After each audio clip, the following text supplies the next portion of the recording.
Neymar যখন penalty kick নেয়, এটা তো গোলকিপারের আগে থেকেই আতঙ্ক।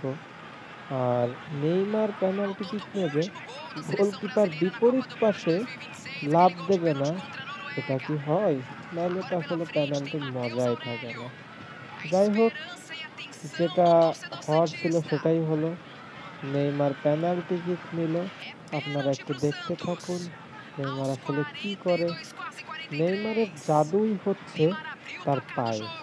তার পায়ের এই মহা জাদু গোলকিপারকে ভ্যাবাচ্যাকা করে দেবে, এটা তো স্বাভাবিক।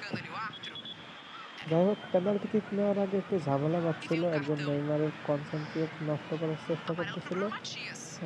দেখবেন এটা নেইমার আবেদন করেছিল। পরে রেফারি জিনিসটাকে ইজিলি নেয় এবং সবাইকে শান্ত থাকার অনুরোধ করে।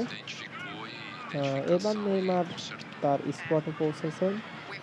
সে পেনাল্টি কিক নেওয়ার জন্য পরিপূর্ণভাবে প্রস্তুত। রেফারি বাঁশি দিয়েছেন। নেইমার বল মারার জন্য জায়গা মতো গিয়েছেন। নেইমার কিক নিয়েছেন এবং গোল।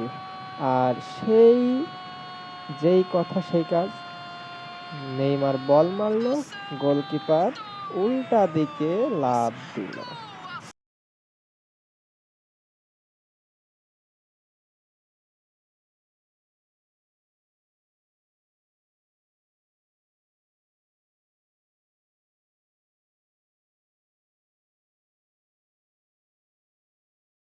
দুই গোলের মধ্য দিয়ে ম্যাচটি শেষ হয়।